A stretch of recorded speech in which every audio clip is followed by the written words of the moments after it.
ये है कि अगर अली अमीन गंडापुर को ऐसा बयान दे देते हैं जिससे ये तासुर हुकूमत बना दे कि देखें ये वफाक से बगावत कर रहे हैं, KPK के जो वज़ीर आला हैं और KPK बगावत कर रहा है, तो इसको बुनियाद बना के गवर्नर राज लगा दिया जाएगा। कोई कंप्रोमाइज़ नहीं करना चाहिए। तहरीक इंसाफ को जिन जिन पुलिस एहलकारों ने, जिन जिन ब्यूरोक्रेट्स ने जुल्म किया है, जबर किया है, ज़्यादती की है, फस्तायत की है, गैर कानूनी इक़दाम किए हैं, इनको कानून के तहत, आइन और कानून के मुताबिक इनके खिलाफ कार्रवाई होनी चाहिए और इन लोगों को निशान इबरत बना देना चाहिए। नकवी जैसे लोगों को नवाज के मैसेज दिया जा रहा है पाकिस्तान की जुडिशरी को, ब्यूरोक्रेसी को, और जुल्म करने वाले जो घटिया और मकरू और नीच किरदार हैं उन तमाम किरदारों को कि आपका पूरा ख्याल रखा जाएगा, आखिर तक आपका तहफ़्फ़ुज़ किया जाएगा, आपका दिफा किया जाएगा। के लिए बिल्कुल इंसाफियों के लिए क्या, पूरे पाकिस्तान के लिए ही, पाकिस्तान के निहत्ते लोगों के लिए मुश्किल वक्त होगा अगर काजी फाइज जैसे सबकी एक्सटेंशन हो जाती है। जी अस्सलाम वालेकुम सदीक जान साहब, thank you so much for time. Sadiq भाई, सबसे पहले तो अली अमीन खान गंडापुर वज़ीर आला खैबर पख्तूनख्वा की मुलाकात हुई शहबाज शरीफ साहब से,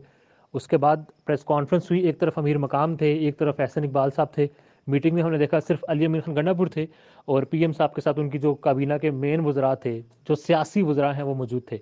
औरंगज़ेब साहब नहीं थे, वज़ीर ख़जाना, और मोहसिन नकवी साहब भी नहीं थे जो कि इंटीरियर मिनिस्टर हैं। इस मुलाकात को कैसे देख रहे हैं आप, और इस मुलाकात के हवाले से क्या इन्फॉर्मेशन क्या है? बानी PTI को मालूम था इस मुलाकात का, उनके कहने पर हुई थी, और जो उसके बाद जो मीडिया टॉक हुई है उस हवाले से क्या कहेंगे आप? बहुत शुक्रिया। देखें, अली अमीन गंडापुर साहब की जो शहबाज शरीफ साहब के साथ मुलाकात है, इसमें कोई दूसरी राय नहीं है कि तहरीक इंसाफ की अगर आप सोशल मीडिया पे देखें या उनके वर्कर्स को देखें, उनमें खासी तशवीश है। लेकिन मैं जो सोशल मीडिया पे बात हो रही है मैं उससे इतफाक़ नहीं करता। उसकी रीज़न ये है कि देखें, अली अमीन गंडापुर साहब ने अपने पहले खिताब में प्रेस कॉन्फ्रेंस में कैटेगोरिकल कहा था कि जहाँ सूबे के हकूक़ का मामला होगा तो वहाँ प्राइम मिनिस्टर से मिलेंगे, और फिर देखें अगर सिस्टम चलाना है तो उनको वफाक से बात करनी है। वफाक से बात नहीं करेंगे सूबे में कुछ नहीं कर पाएंगे। फ़ंड्स का इशू है, बहुत सारे मामला हैं, और एक चीज़ का लोगों को शायद इदराक नहीं है, वो बहुत सेंसिटिव है। वो ये है कि अगर अली अमीन गंडापुर को ऐसा बयान दे देते हैं जिससे ये तासुर हुकूमत बना दे कि देखें ये वफाक से बगावत कर रहे हैं, KPK के जो वज़ीर आला हैं और KPK बगावत कर रहा है, तो इसको बुनियाद बना के गवर्नर राज लगा दिया जाएगा। और जब गवर्नर राज लगाया जाएगा तो गवर्नर राज लगाने के बाद ये मामला जाएगा हाई कोर्ट में। हाई कोर्ट अगर ये इसको कलअदम भी कर दे कि ये दुरुस्त नहीं था इक़दाम गवर्नर राज वाला, तो ये ऊपर काजी फाइज ईसा साहब के पास मामला आएगा, और काजी फाइज ईसा साहब कहेंगे कि ये बिल्कुल दुरुस्त इक़दाम है गवर्नर राज वाला और कोई हक नहीं है अली अमीन गंडापुर को, और वो ऐसा फैसला देंगे जिसके बाद तहरीक इंसाफ का KPK से चैप्टर क्लोज हो जाएगा।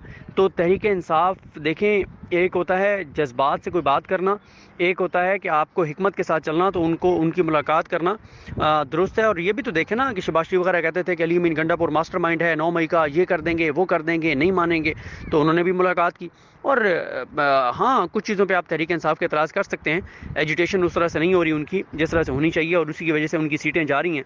और आप इंतज़ार करें, आप इंतज़ार करें काजी फाइज ईसा साहब की एक्सटेंशन का। जिस दिन आईनी तरमीम हुई और उनको एक्सटेंशन मिल गई, तहरीक इंसाफ वालों के साथ वो इनका हशर नशर होगा कि ये पिछले 2 साल को भूल जाएंगे और एक नई जुल्म की मिसालें कायम होंगी। एक बार आप चीफ जस्टिस पाकिस्तान की एक्सटेंशन होने दें, तहरीक इंसाफ को लग पता जाएगा।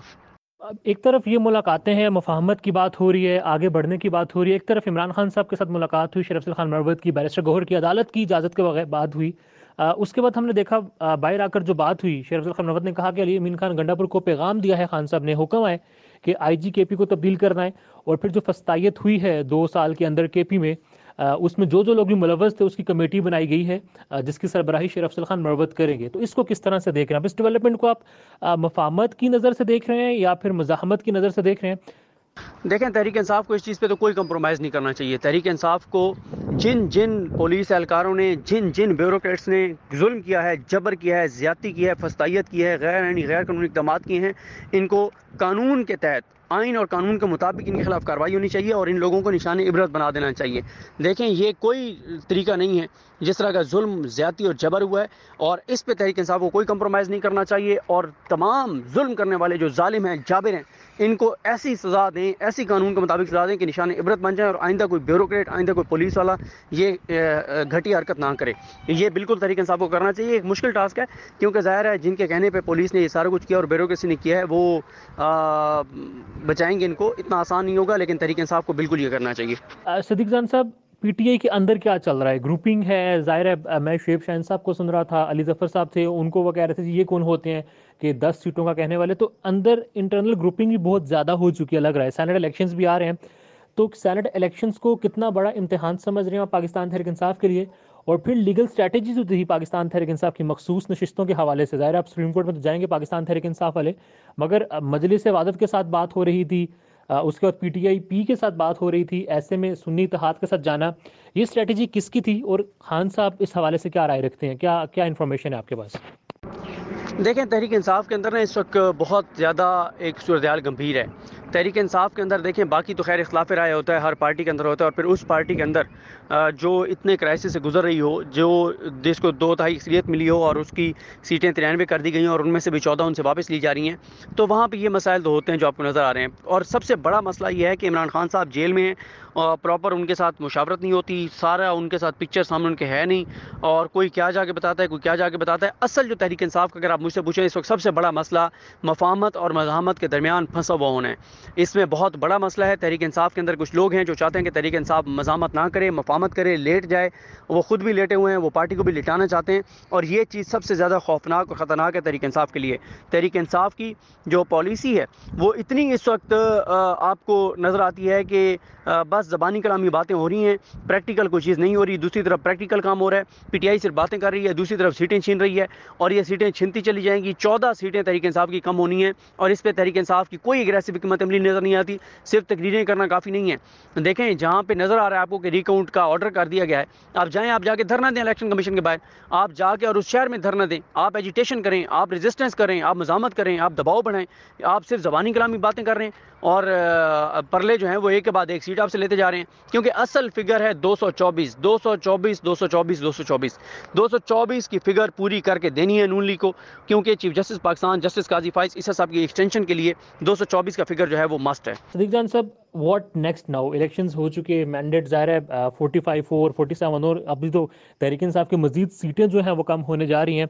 शेख वकास अकरम कह रहे थे कि हम चोरों से बिल्कुल भी बात नहीं करेंगे, ज़ाहिर है जिन्होंने हमारा मैंडेट चुराया है हम लड़ेंगे, हम हर हद तक जाएंगे।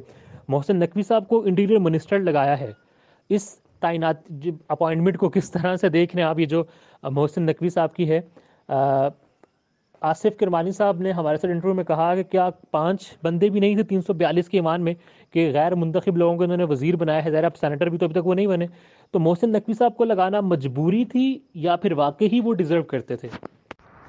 देखें, ये मोहसिन नकवी जैसे लोगों को नवाज के मैसेज दिया जा रहा है पाकिस्तान की जुडिशरी को, ब्यूरोक्रेसी को, और जुल्म करने वाले जो घटिया और मकरू और नीच किरदार हैं उन तमाम किरदारों को कि आपका पूरा ख्याल रखा जाएगा, आखिर तक आपका तहफ़्फ़ुज़ किया जाएगा, आपका दिफा किया जाएगा, आपको कुछ नहीं होने दिया जाएगा, आपको ओहदे दिए जाएंगे, आपको नवाजा जाएगा। ये असल में मैसेज है। तमाम इस वक्त जो गैर आइनी काम करने वाले हैं, असल में ये उनको मैसेज है। ये इस निज़ाम के एक जो खिलौना है मोहसिन नकवी, उसको नवाज के पूरे निज़ाम के खिलौनों को, चाबी वाले खिलौनों को, मकरू नीच और गलीज़ किरदारों को मैसेज दिया जा रहा है कि आपने घबराना नहीं है, आपको पूरी तरह से प्रोटेक्ट किया जाएगा और आपको नवाजा जाएगा। सदीक जान साहब, अब एक तरफ ज़ाहिर है ट्रिब्यूनल्स बनेंगे, बात ट्रिब्यूनल्स में जाएगी, अदालतें हैं, क्या होगा, कितना वक्त दरकार होगा, कितना वक्त लगेगा, तारीख यही बताती है कि ये केस सब साल हर साल चलेंगे। दूसरी तरफ जावेद लतीफ़ साहब ये कह रहे थे कि मैं अपने हल्के खुलवाने की बात करता हूँ तो मुझे कह दिया जाता है कि नवाज शरीफ साहब का जो हल्का है, यास्मीन राशिद साहिबा वाला, लाहौर वाला, उसको हम रिकाउंट करेंगे। मतलब यही है उनकी बात का। तो फिर इस चीज़ का क्या मतलब लिया जाए कि नवाज शरीफ साहब को बुलाया गया, धोखे से बुलाया गया, या फिर धोखा अगर किया है तो अपनों ने किया है? इस सारे सूरत हाल को, मामले को किस तरह से देख रहे हैं आप? देखिए, मसला ये है कि मियां नवाज शरीफ साहब को बुलाया तो गया था प्राइम मिनिस्टर बनाने के लिए, और आप देखें जब वो लंदन से रवाना हुए थे तो किस तरह से उनको सरकारी प्रोटोकॉल दिया गया, एयरपोर्ट पे क्या किस तरह से प्रोटोकॉल दिया गया। ये तो पूरा प्लान सेट था, लिखने वालों ने लिख दिया था कि ये प्राइम मिनिस्टर होंगे, और वो प्रोटोकॉल भी प्राइम मिनिस्टर के ले चुके थे, वो फैसले भी प्राइम मिनिस्टर के बन के एक तरह से ख़ुद को प्राइम मिनिस्टर तस्वुर करके फैसले कर रहे थे। लेकिन क्रेडिट अवाम पाकिस्तान को जाता है, पाकिस्तान के लोगों को जाता है जो 8 फरवरी को निकले। उन्होंने मनसूबा साज़ों के सारे मनसूबों को तहस नहस कर दिया, उन्होंने मियां नवाज शरीफ के प्राइम मिनिस्टर बनने के रास्ते को रोका। और अब देखें ना, ख्वाजा आसिफ साहब जो हैं उनसे पूछा गया कि क्या ये बात दुरुस्त है कि मियां नवाज शरीफ को जानबूझ के साइडलाइन किया गया और माइनस किया गया, तो वो ज़ाहिर है ये तो नहीं कह सकते थे कि जी बिल्कुल। तो उन्होंने इस्टेब्लिशमेंट का दिफा करते हुए ये बड़ा इतराफ़ किया कि नहीं नहीं ऐसी कोई बात नहीं है। यानी ख्वाजा आसिफ साहब ने इतराफ़ कर लिया है कि मियां नवाज शरीफ को अवाम पाकिस्तान ने मुस्तरद किया और अवाम पाकिस्तान ने उनका रास्ता रोका है। और मानसेरा ने कमाल कर दिखाया, लाहौर ने भी उनको शिकस्त दी, लेकिन फॉर्म 47 पे बेशर्मी और ढिठाई के साथ उनको जितवाया गया।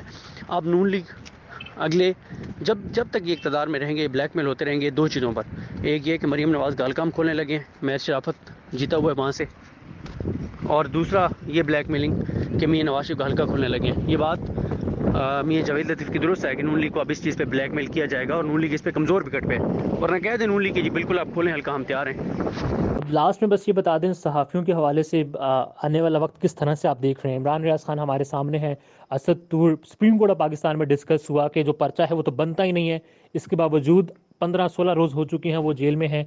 पंजाब के हवाले से सुन रहा था कि कोई कानून वहाँ पर बनाया जाएगा, रूथलेस हो जाऊंगी वाली बात हुई थी, अब वो रूथलेस कहाँ पर होंगे? इस ओवरऑल जो एक सेटअप बन चुका है, अंसार अब्बासी साहब ने भी कहा कि सेटअप को कोर्ट कमांडर्स की हमायत भी हासिल है, हुकूमत के पीछे फौज खड़ी है। इस सारी सूरत हाल को आप किस तरह से देख रहे हैं? देखें, सहाफ़ियों के लिए बिल्कुल सहाफ़ियों के लिए क्या, पूरे पाकिस्तान के लिए ही, पाकिस्तान के निहत्ते लोगों के लिए मुश्किल वक्त होगा अगर काजी फाइज़ जैसे सब की एक्सटेंशन हो जाती है तो बहुत जबर का एक नया एक माहौल होगा, जुल्म का एक माहौल होगा। एक जुल्म, जबर, तशद्दुद, नाइंसाफ़ी और आइन की पामाली की एक नई तारीख़ रकम होगी, और ये एक ऐसी तारीख़ रकम होगी कि दुनिया इसकी मिसालें देगी जो कुछ पाकिस्तान के अंदर होने जा रहा है। लेकिन सारी चीज़ें डिपेंड करती हैं काजी फाइज़ जैसे सब की एक्सटेंशन पर। अगर उनकी एक्सटेंशन हो गई तो फिर तो पाकिस्तान में रहना जो है वो बड़ा मुश्किल हो जाएगा, और ज़ाहिर है हम तो वो लोग हैं जो पाकिस्तान से जा भी नहीं सकते, हमारे नाम स्टॉप लिस्ट पे हैं। तो बहुत खौफनाक माहौल होगा, बहुत तारीख एक वो सफ़र भी होगा, टाइम भी होगा। बस अल्लाह ताला से दुआ करनी चाहिए कि अल्लाह ताला हमारे मुल्क पे, हम सब पे रहम करे और चीज़ें जो है ना वो उस तरफ ना जाएं जिस तरफ बढ़ाने की कोशिश की जा रही है। लेकिन ये सारी चीज़ें डिपेंड करती हैं। 224 का फिगर अगर रहा पार्लियामेंट में, कौमी असम्बली में, तो फिर आइनी तरमीम हो जाएगी, और आइनी तरमीम जब होगी तो फिर गाजी फाइज़ सब की एक्सटेंशन हो जाएगी और उनकी एक्सटेंशन होगी, तो बस फिर आप तैयार रहें। पाकिस्तान में इस वक्त सबसे बड़ा मसला बोलने का है। पाकिस्तान में बोलने नहीं दिया जाता, जुबानें खींच ली जाती हैं, डर है, खौफ है, टेरर है। पाकिस्तान का मीडिया मुकम्मल तौर पर कंट्रोल्ड है, वेल मैनेज्ड है, एक मैसिव सेंसरशिप है। इसी तरह का दबाव पाकिस्तान में siyaset.pk भी फेस कर रहा है, जिसे पाकिस्तान भर में गुज़श्ता कई महीनों से मावरा आइन, मावरा कवानीन मुकम्मल तौर पर बंद कर दिया गया है, मुकम्मल तौर पर बैन कर दिया गया है। siyaset.pk की नशरियात को लिमिटेड करके पाकिस्तान में छोड़ दिया गया है। तमाम तर कानूनी मुआवज के ऊपर आवाज उठाई गई, दस्तक दी गई, लेकिन हर तरफ से खामोशी है, सन्नाटा है, कहीं पर कोई सुनवाई नहीं है, कोई सुनने को तैयार नहीं है। लेकिन इसका हल क्या है? क्या खामोश हो जाएं? क्या सवाल ना करें? क्या मालूमात आप तक ना पहुंचाएं? क्या इंफॉर्मेशन आप तक ना पहुंचाएं? मालूमात भी पहुंचेगी, इंफॉर्मेशन भी पहुंचेगी, सवालात भी उठेंगे, लेकिन अब आपने रोल प्ले करना है, आपने अपना किरदार अदा करना है। और छोटा सा एक प्रोसीजर है, प्रोसेस है, उसके बाद आप अपना किरदार अदा करें और हमारी मदद करें। पहले आपने यह करना है कि हमारे यूट्यूब चैनल को सब्सक्राइब करना है, उसके बाद ज्वाइन के बटन के ऊपर जाना है, क्लिक करके हमारा मेंबर बनना है। या फिर दूसरा ऑप्शन यह है कि आपने वीडियो की डिस्क्रिप्शन में जाना है, वहां पर पैट्रियन का लिंक मौजूद होगा, उस लिंक के ऊपर क्लिक करें और हमें सपोर्ट करें, हमारा हिस्सा बने, हमारी ताकत बने। ख्याल रखिएगा। अल्लाह हाफिज।